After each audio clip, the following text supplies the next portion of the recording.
While Mary was wrangling her sobbing toddler for daycare, her husband, without so much as a backward glance, peeled out in their car. Mary was floored. How the heck am I supposed to get Timmy to daycare and drag myself to work? So, she hatched a plan to teach her husband a lesson. When he rolled back from work, a jaw-dropping surprise was waiting. Mary woke up at 6 a.m., already feeling like the day was a dumpster fire. Her 3-year-old, Timmy, was throwing a tantrum, refusing to put on his sneakers, while her husband, sulking like a grumpy bear, clearly had zero intention of waiting for her to get the kid ready. To be honest, she wasn't 100% sure of his plan at the time. She just saw him coiled up like a spring, radiating impatience and shooting annoyed glares toward the kids' room. Mornings like this were old news for Mary. Timmy would either skip breakfast, dump his cereal on the floor, or wail, making it impossible to zip up his jacket. Her nerves were shot, too. She had reports due at work and already knew she'd be late. She was frantically fastening Timmy's coat and called over her shoulder, "Jake, can you at least take out the trash while I get Timmy dressed? Or wait for us so we can ride together." But Jake was already in the hallway, yanking on his boots like he was auditioning for a getaway driver. He shot her a look that screamed irritation. "No time. Got a jet. Work's a nightmare." "Figure it out," he snapped, snatching the car keys and bolting out of the apartment. Mary, biting her lip to keep from losing it, grabbed Timmy's hand to stop him from chasing after. Over the years, she'd gotten used to Jake's cold shoulder and his random bursts of grumpiness, but she didn't expect him to straight up abandon them today. He'd bailed before, sure, but never this bad. The hallway still smelled like his cheap drugstore cologne, and heavy footsteps echoed from the door. Seconds later, judging by the sound of the building's front entrance creaking open, he was gone. Timmy, sensing the vibe was off, let out a loud sob. "Where's Daddy? What about us?" "Daddy left," Mary said curtly, barely holding back tears. Her hands shook with rage. Daycare was a 40-minute trek if she had to rely on a rideshare or worse, walk part of the way. Factor in the hike through their suburban neighborhood, then her commute to work across town, and she was already half an hour behind schedule. But she couldn't just leave Timmy or let this slide. She quickly slipped Timmy's shoes on, threw on her jacket, double-checked her keys, and rushed out to the stairwell. She hustled down, hoping to catch Jake outside, but sprinting downstairs with a toddler in tow wasn't exactly a breeze. By the looks of it, he'd already started the car and floored it. In the parking lot, Mary only caught a glimpse of their SUV vanishing around the corner. She could have yelled after him, but what good would that do? "All right," she muttered, keeping her voice steady to avoid freaking Timmy out more. "Let's go, Timmy. We'll grab an Uber." The kid kept whimpering. Still, she managed to cheer him up a bit by promising his favorite donut from the gas station on the way. They made it to the street, and Mary, obsessively checking the time on her phone, knew it was going to be rough. Daycare would already be in full swing, no time for pleasantries. The teachers were used to Timmy being dropped off by Jake or Mary in the car. They almost never showed up late, but now Mary had no clue how to explain herself. And then there was her job, where her boss was done with excuses. As they sat in the back of a pricey Uber, Mary stared at Timmy's tear-streaked face and felt not just resentment, but a white-hot anger bubbling up. Sure, they'd had fights before. Sure, Jake griped when things didn't go his way. Sure, he moaned about his paycheck and how he had to carry the whole family. But to flat out ditch her with their kid and drive off, leaving her to fend for herself, that was a new low. The sting of this betrayal churned inside her like a swarm of bees. At daycare, they got a side eye. "Mary, what's wrong? You look frazzled, and Timmy's so down." Forcing a tight smile, Mary mumbled something about traffic and Jake not being able to drive. Nobody pressed her, but the staff's glances said they knew something was up. After dropping Timmy off, Mary bolted out, hoping to snag another rideshare to make it to the office, inwardly cursing Jake and her dead-end situation. Why couldn't he wait 15 freaking minutes? Is chauffeuring his own family such a burden? Or did he want to screw her over? Clutching her phone in a rattling Uber, she made a few calls to work, warning them she'd be late. The receptionist grumbled, "Better hope the boss doesn't flip. Big meeting today." Mary sighed, mentally tearing into Jake again. When they got married, he was all about equality and supporting her career. But now, she was at the mercy of their one car. They worked on opposite sides of town, and daycare was closer to her office. It was supposed to be convenient, but apparently, that convenience vanishes the second Jake decides to throw a tantrum. At work, she missed half the morning briefing. Her manager greeted her with a sour look and piled on extra tasks, lecturing her about how tardiness disrupts discipline. Mary, nearly biting through her lip, got to work, but her mind kept circling back to Jake's stunt. Part of her wanted to call him and unleash holy hell, but she knew he'd probably ignore her, maybe on purpose, since he didn't pick up her calls that morning. At lunch, she sat in the break room, barely touching her sandwich. Her chest was a volcano of indignation. A co-worker, Sarah, tried to calm her down, but Mary just vented. Can you believe it? A grown man ditches his wife and kid. I'm so done with his constant whining, this pressure. Sarah nodded, suggesting she cool off, but seeing Mary wasn't backing down, she tossed out an idea with a smirk. Why don't you remind him the car's not just his toy? If he thinks he can hog it and screw over the family, pull a little power move. The half-joking words hit Mary like a lightning bolt. She spent the rest of lunch staring blankly at her computer, a plan brewing. She wasn't big on dramatic showdowns, but the urge to push back was so intense it was almost scary. What if I just show him? Fine, you hurt me, now I'll hurt you. But that felt like petty revenge, a tit for tat. Still, Jake deserved a wake-up call. If she let this slide, he'd pull worse next time. The rest of the day was a mental tug-of-war.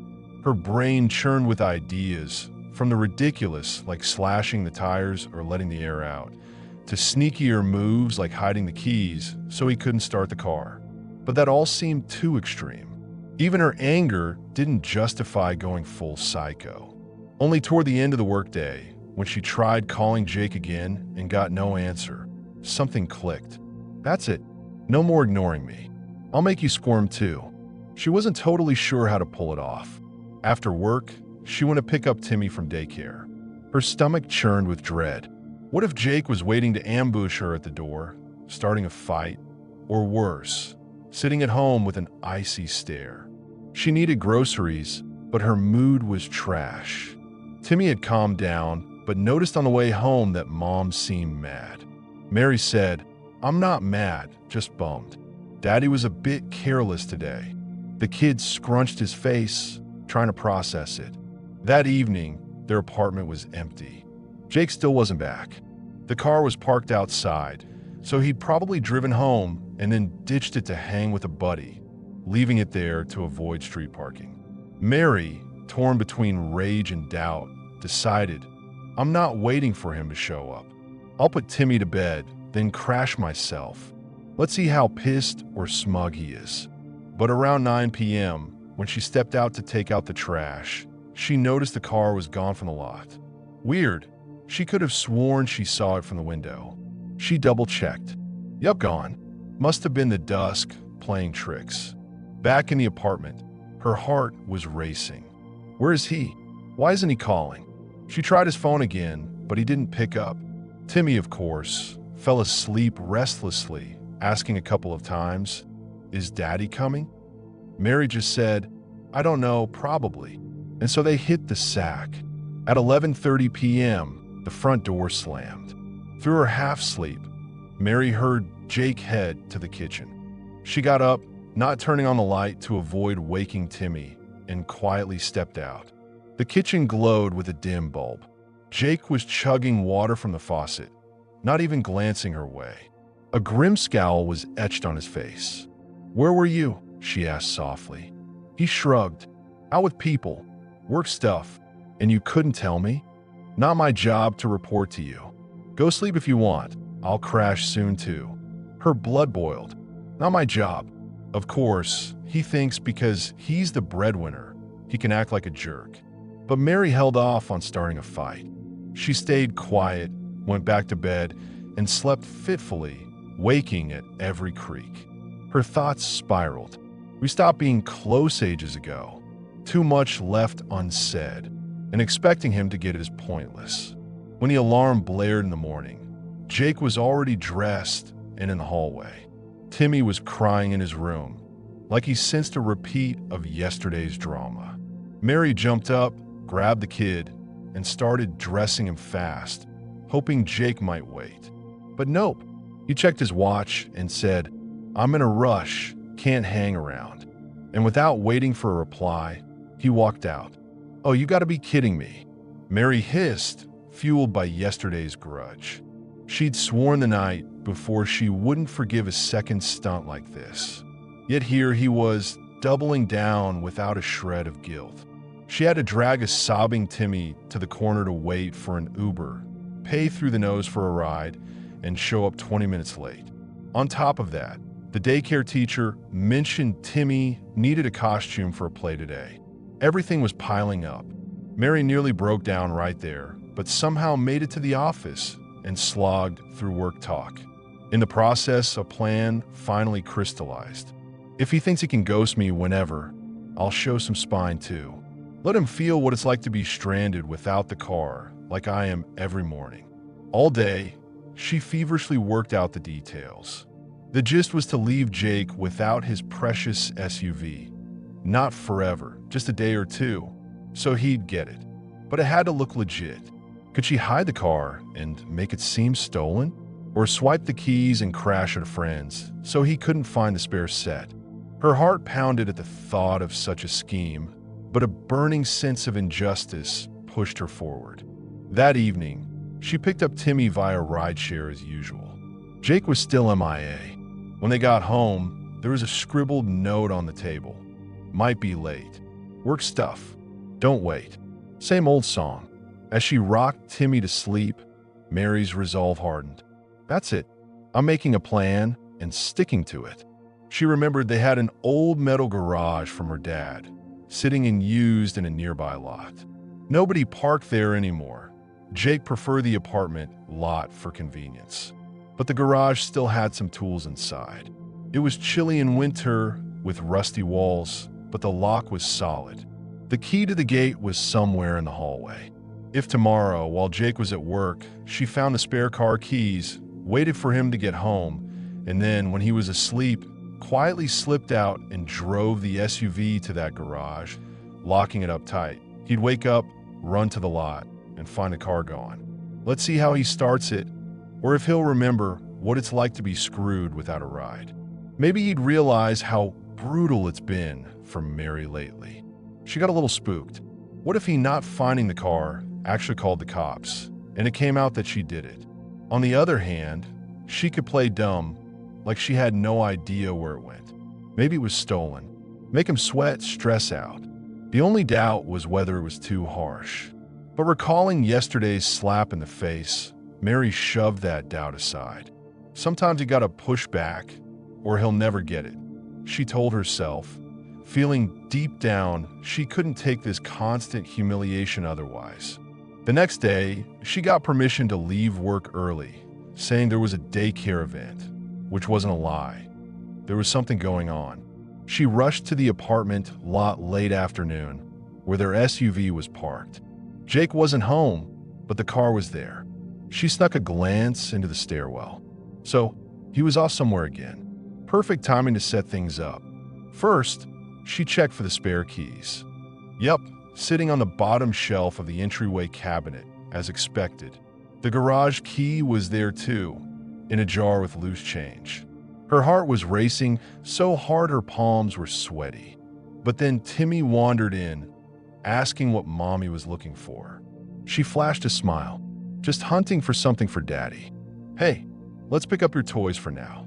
She needed to keep the kid distracted so he wouldn't blab to Jake later.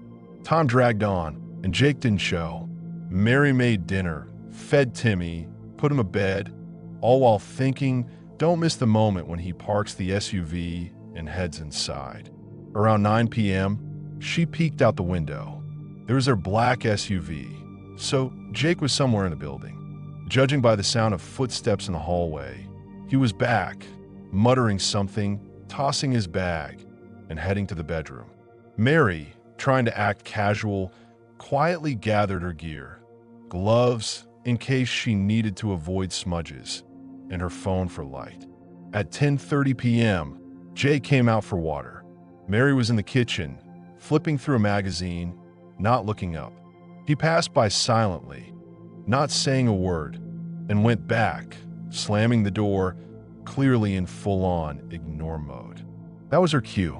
Once she was sure he was out cold, she waited another 20 minutes to be certain. Then she grabbed the spare keys from the cabinet, stuffed them in her pocket, dressed warmly, slipped into the hallway, put on sneakers, and threw on a coat. She moved like a ninja. Timmy was asleep. Jake was asleep. Her heart was pounding like a jackhammer, but her drive to pull this off outweighed her fear. Stepping into the lot, she shivered. The night was chilly, and under the sparse streetlights, the SUV looked like a sleeping beast. Mary scanned the area. No nosy neighbors peeking out their windows. She approached the car, hit the unlock button. The alarm chirped, and she nearly swore. What if he hears? But he was probably snoring too loud. Mary slid into the driver's seat, started the engine, and got the hang of the car again. Though she hadn't driven it in forever, it came back. She pulled out of the lot, trying not to make noise. The drive to the garage was about 10 minutes. The night was dead, the suburbs asleep. Tensely peering into the dark streets, she imagined Jake freaking out tomorrow, not finding the car, calling her, and her playing it cool. No clue, maybe it was stolen. Her chest tightened. She was a bit scared of the fallout, but there was no turning back. Pulling into the right alley, she stopped at the rusty gates, got out, and with shaky hands, inserted the key, checking if it had jammed over time. She yanked once, twice. The gates creaked but opened. She cleared the path, drove the SUV inside, and parked it deep so no rando would spot it. She flicked on her phone's flashlight for a second, spotting dusty corners and her dad's old fishing gear. Maybe I should put something under the tires to keep it clean, she thought, but then shrugged. Whatever, as long as it's here in the morning. She left the hazard lights on briefly, then turned them off, pulled the keys from the ignition, and sat for a second, catching her breath, hardly believing she'd done it. Then she climbed out, closed the gates, locked the padlock, and tugged it to double-check. Done. The SUV was hidden. She had to walk back home. The nighttime streets felt creepy, but she made it without incident. In half an hour, she reached her lot, keeping a low profile, and climbed up to the apartment. Silence. Jake hadn't stirred, it seemed. Kicking off her shoes, Mary went to the bathroom and splashed water on her face. In the mirror, she saw her flushed cheeks, buzzing with adrenaline. Well, now let's see how it feels to be in my shoes, she whispered with a smirk. The night was restless. She woke at every noise, terrified Jake might check the car, find it gone, and come storming in. But it didn't happen. Finally, near dawn, she dozed off and overslept her alarm by 3 minutes. Panicked, she jumped up. Jake was still in bed, but stirring. Mary rushed to dress Timmy. Her head pounded. It's all gonna blow up the second he steps outside. And he will, because he needs a car like oxygen. A few minutes later, Jake got up, pulled on his jeans, and grumbled, "You make me breakfast?" Mary, clenching her teeth, said there was cereal on the table. Heated up, genius. Standing by the kitchen window, she snuck a glance down. The lot was, of course, empty. She barely caught her breath when a shout came from the hallway. "Where's the car?" "Showtime," Mary thought, stepping out of the kitchen. Jake was glaring at her, his face red as a tomato. Timmy was still in his room, out of earshot. She faked shock. What? It should be in the lot. You came home late yesterday. Parked it out front, right? I did. He clutched his head. It's gone. Stolen, maybe? Stolen? No way, Mary said, feeling her acting was a bit over the top. Come look, he barked. Nothing. Zip. Zilch. She threw up her hands. Well, crap. Maybe one of your buddies took it for a spin. Are you insane? He grabbed his phone. Gotta call the cops. Mary flinched. This was risky. The police could ask a million questions, and if they sniffed out a setup, she'd be toast. But he was already dialing. A minute later, she heard him, voice high-pitched, explaining that the car vanished from the lot. Everything supposedly locked with the alarm. Mary could have stepped in, asked him to hold off, but that would have blown her cover. She had to just watch as he arranged for a patrol to show up. While Jake paced the apartment, Mary dressed Timmy and sat with him in the hallway. Timmy asked why Daddy was yelling, and she said, Daddy's car is gone, but we might find it. Inside, her heart was shrinking. He'd be driving us right now, but there's no car. Feel my pain, Jake. Maybe you'll get it. Soon, 2 cops arrived. Jake told Mary to stay home with Timmy while he went out to the lot with them. She caught bits of their voices, standard questions about the keys, ignition, alarm, any enemies. Jake was clearly getting madder. Mary knew she was gambling, but part of her was cackling. This was the exact panic she'd felt the past couple of days, scrambling to get around with her kid. Timmy started fussing. We're gonna be late for daycare, he whined. She told him she'd get ready quick and take him herself. When Jay came back from the lot, he looked like he'd been hit by a truck. Cops filed a report, he said. Might put out an APB. What nightmare. With a sarcastic glance at her, he added, Congrats. Now you're stuck without a car, just like you wanted. Mary stayed quiet. He was wound up to 11, and she wasn't about to keep the charade going now.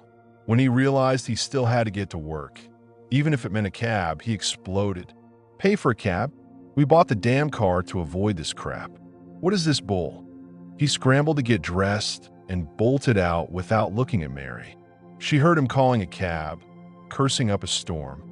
Her eyes stung with tears. This was kind of what she wanted, but it was turning into a bad soap opera. The day dragged on tensely. Mary barely convinced her boss to let her take a couple of hours off and took an Uber to drop Timmy off. On the way, she wondered what was next. If the cops actually started digging, this could turn into a massive problem. Maybe she should sneak the car back tonight, make it look like someone ditched it, but that would raise questions too. She'd trapped herself. Around noon, she got a text from Jake. Cops got nothing. Stuck cabbing it all day. Hope you're happy. Her stomach twisted. He was clearly starting to think someone set him up on purpose. Maybe he was onto her. She didn't reply, unsure how to justify herself and scared she'd slip up.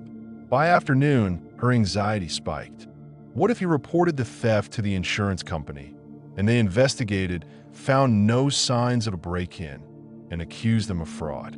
Mary realized she couldn't avoid a real talk with Jake, but she still hoped to wait a couple of days so he'd feel the burn. Now, though, she was scared the situation was too serious. That evening, Jake came home, fuming, slamming the door and tossing his bag. What a day. Running between calls, dropped a fortune on cabs. You even care? He shouted.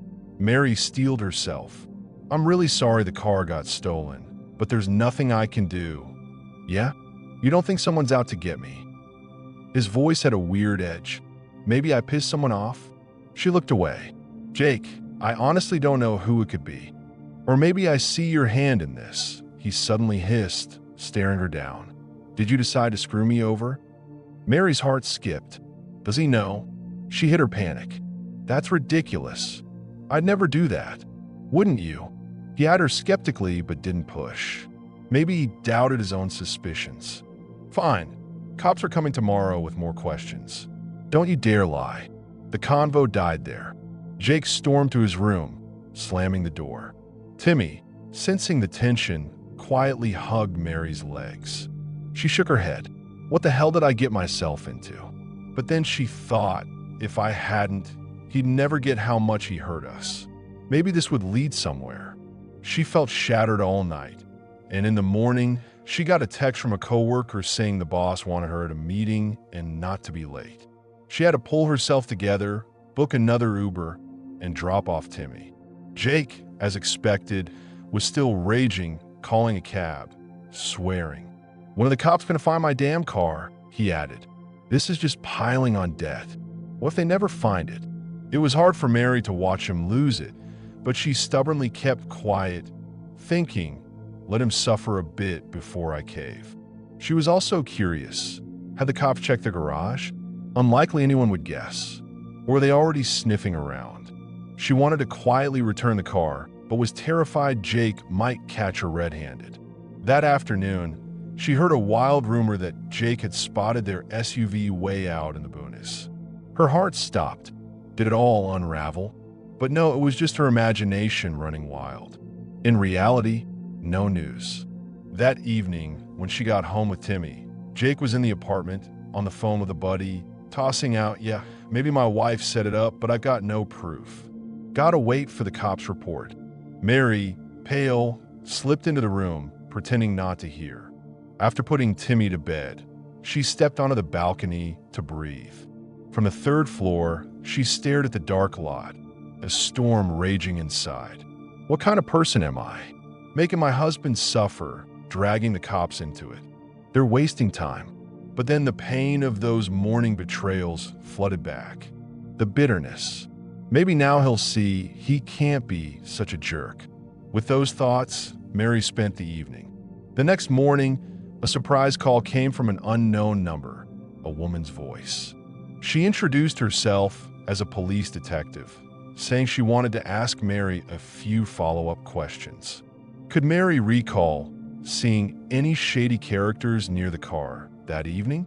Trembling, Mary denied everything.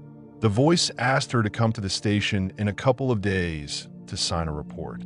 At that moment, Mary knew she had to pull the plug, or this would spiral out of control. But how to wrap it up?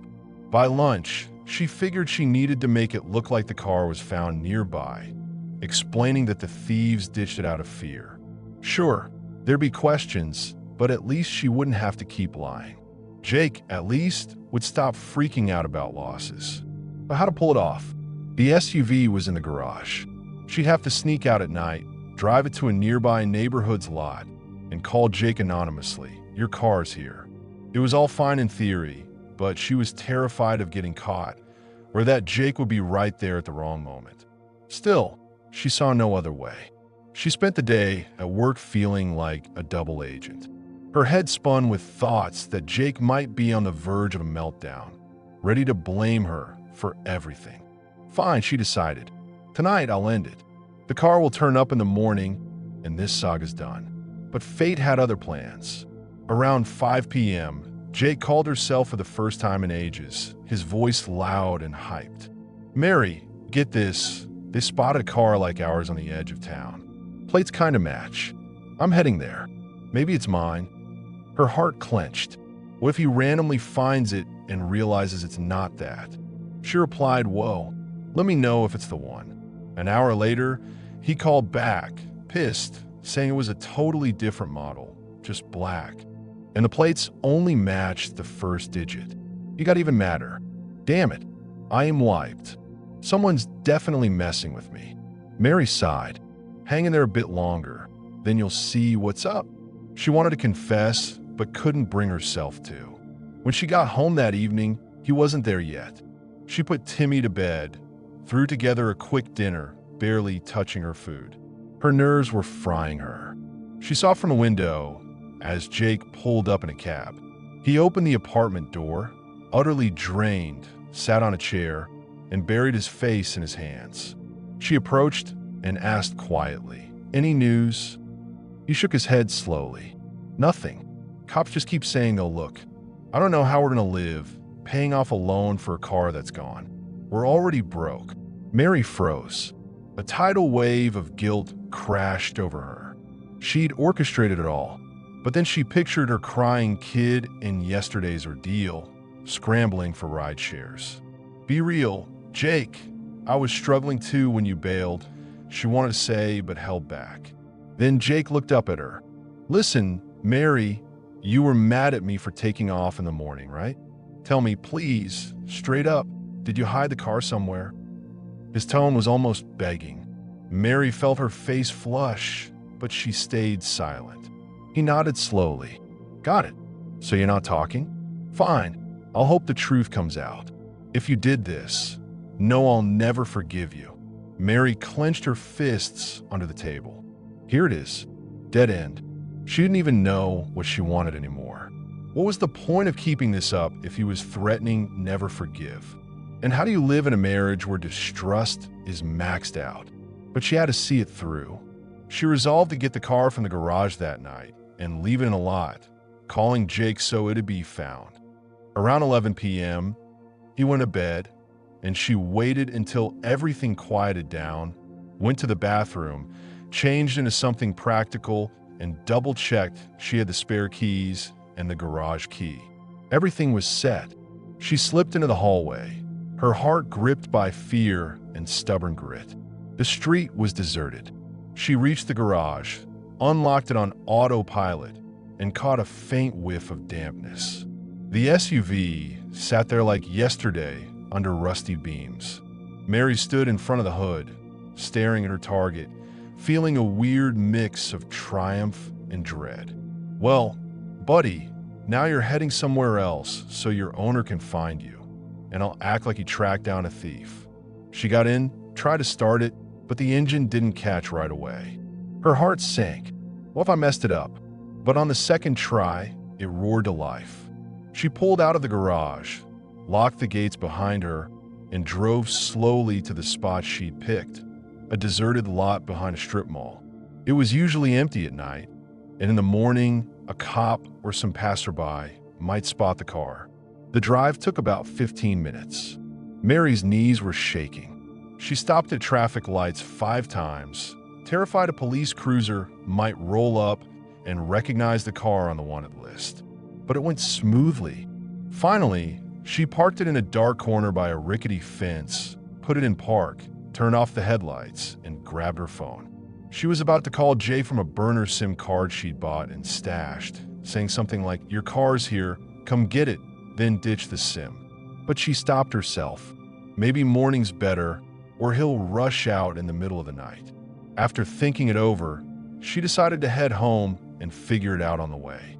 But as soon as she stepped away from the car, her phone buzzed. Jake's name on the screen. Her heart raced. She glanced around.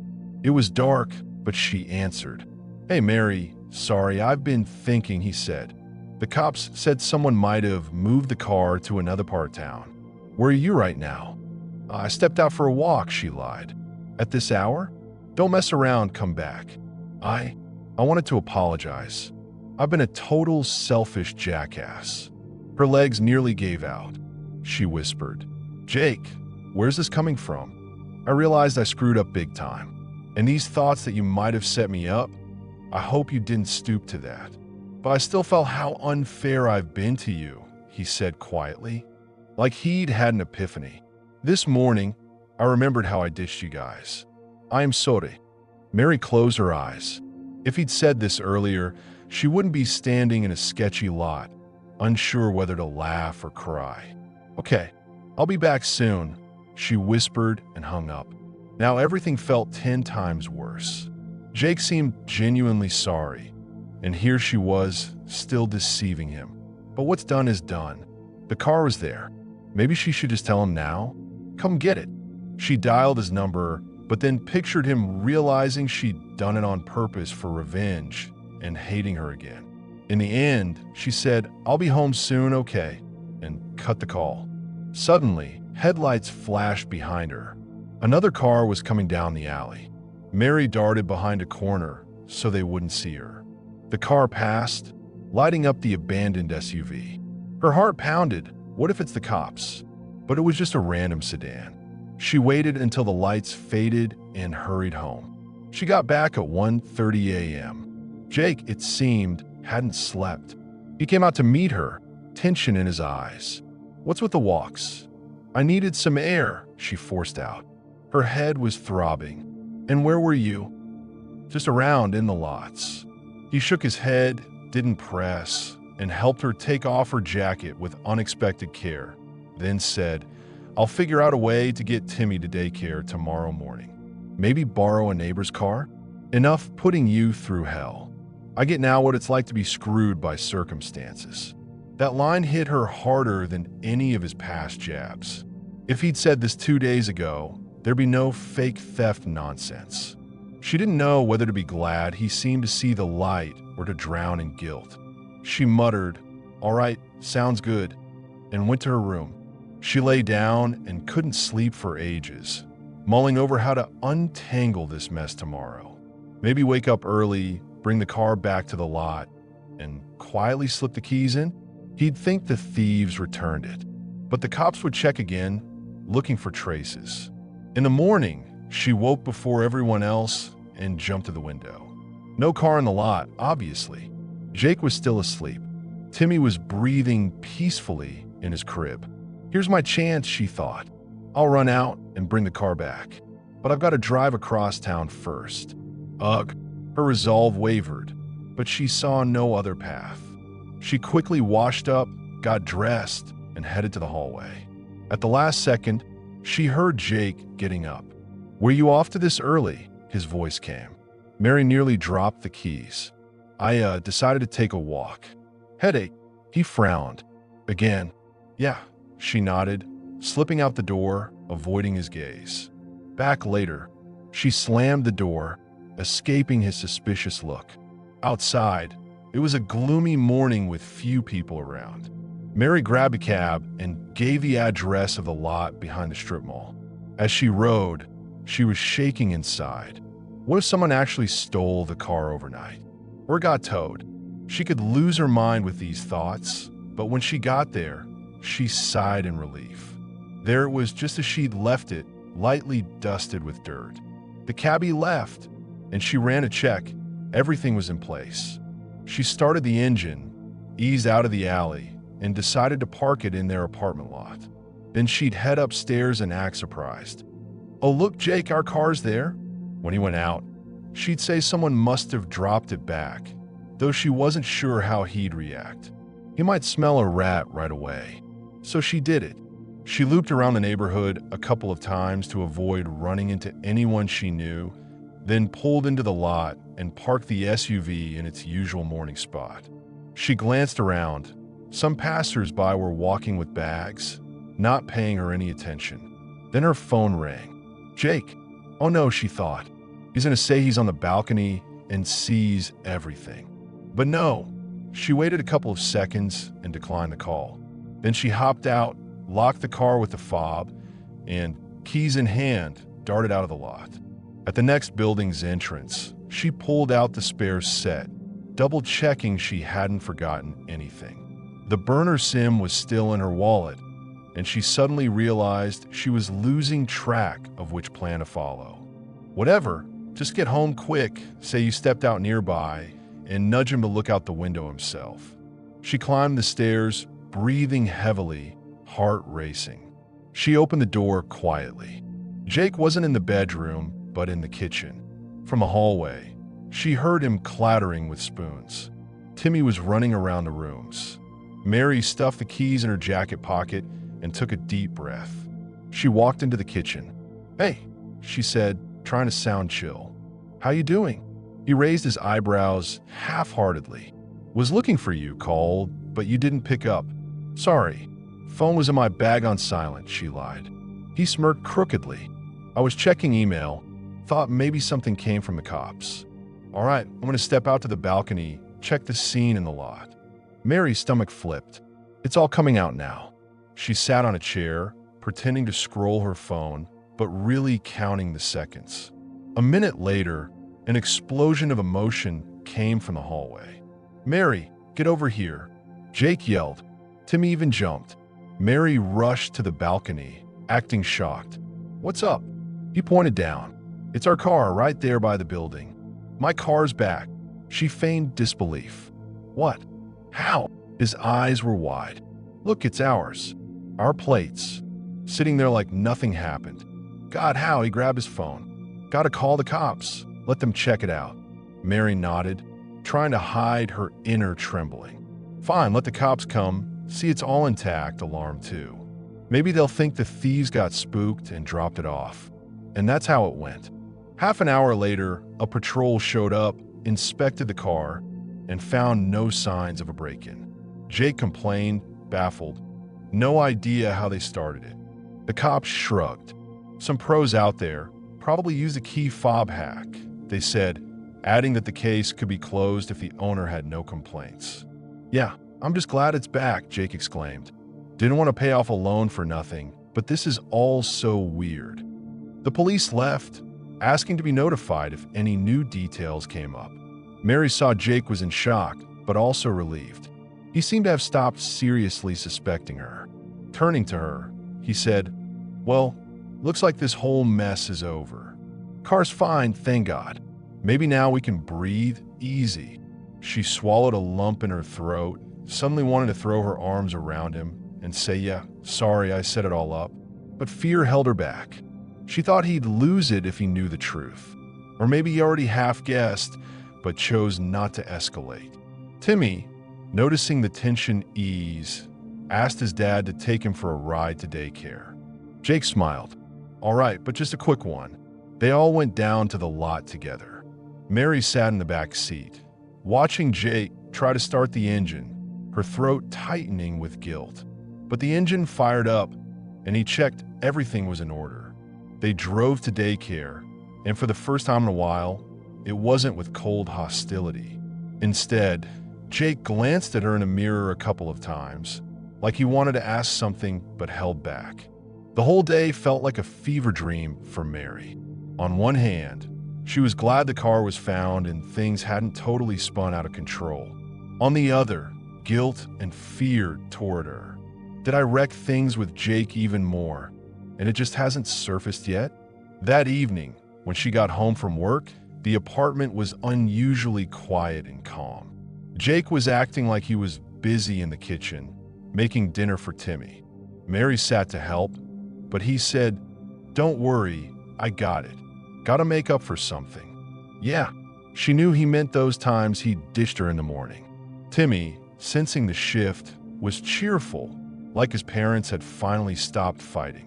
But there was a fragile caution in the air. Later, after Timmy went to bed, Jake sat at the table, motioning for Mary to join him. He pulled out 2 mugs of coffee. "We need to talk," he said quietly. "I don't want to keep holding a grudge, but I want to apologize to you. I was a real jerk, leaving you guys without thinking about how you'd manage. And I only got it when the car got stolen and I felt what it's like to be stranded without my lifeline." Mary nodded, staring into her mug. "Yeah, it was really tough scrambling for Ubers dragging Timmy around. I get it. I kind of knew it was hard before, but I didn't care. It's just so easy to hop in the car and go." He sighed. "Anyway, I'm to blame and ready to change. Can you promise me we'll try to find compromises?" The word promise sounded odd, but she nodded. "Of course, I really hope so. We're family." And that's where they left it. Jake stayed in the dark about her real role in the car theft. She felt that spilling the truth could ruin everything. What if he saw it as betrayal and went ballistic? But hiding it meant building their relationship on a lie. This inner conflict gnawed at her more and more. Over the next few days, as life seemed to settle, Jake got kinder. He offered to drive Timmy in the mornings, apologized for delays. Mary was stunned by the change, but still couldn't find peace deep down. One evening, after putting Timmy to bed, she mustered the courage to start a conversation. "Jake, I need to tell you something big. You might not like it." He set down his phone. "What's that?" "About our car." She took a deep breath and started, but he cut in. "You're about to confess you did it, aren't you?" Mary froze. Her face went pale. "What?" "I've been noticing your weird late-night walks, all that needing air crap, and there were no signs of break-in." Plus, you got jittery when I asked questions. She closed her eyes. I'm so sorry. I'm ashamed. I did it out of desperation. I didn't want you to actually lose the car. I just planned to teach you a lesson for a day or two. Then I was scared to come clean. Why? He asked softly. Because your behavior drove me nuts. I felt powerless when you bailed in the mornings, and I thought this was the only way you'd understand what it's like to be left high and dry. He was silent for a long time, then exhaled. Well, now it's clear. What am I supposed to do with this? Pain laced his voice. On one hand, I get your reasons. On the other, it's brutal. I know, Mary said, wiping a tear. It was stupid and mean. I'm sorry, I regret it now, but I was at my breaking point. He nodded, cradling his head in his hands. All right, let's call it a lesson. You learned acting on impulse can cause a mess, and I learned I can't be a jerk to my wife and kid. Can we leave it behind us? You won't leave me? She blurted out. He gave a bitter smirk. Figure out. Our family's hanging by a thread of trust, but if we both want to keep it, we've got to learn to work things out without these stunts. Mary looked down. I want to keep it. I'm asking you to be more mindful of my needs, and I promise to speak up honestly when I'm hurting, no lies. He leaned back in his chair and closed his eyes. That sounds about right. Without saying another word, they went to Timmy's room. The boy was smiling in his sleep, and Mary thought, maybe he'll grow up in a family that doesn't keep playing at war. She cautiously leaned into Jake, and he, though a bit stiffly, put an arm around her shoulders. The next morning, they had another tough talk, but this time without lies or sharp accusations. It was clear the wounds wouldn't heal quickly, but they wanted to move forward together for their kid and, honestly, for the spark that had once brought them together as a family. Mary still wasn't sure if the end of this mess could be called happy, but she firmly decided, no more revenge, even if I'm hurt. I'll just say straight up, you're hurting me. We'll solve it together, and maybe that kind of talk will save our marriage.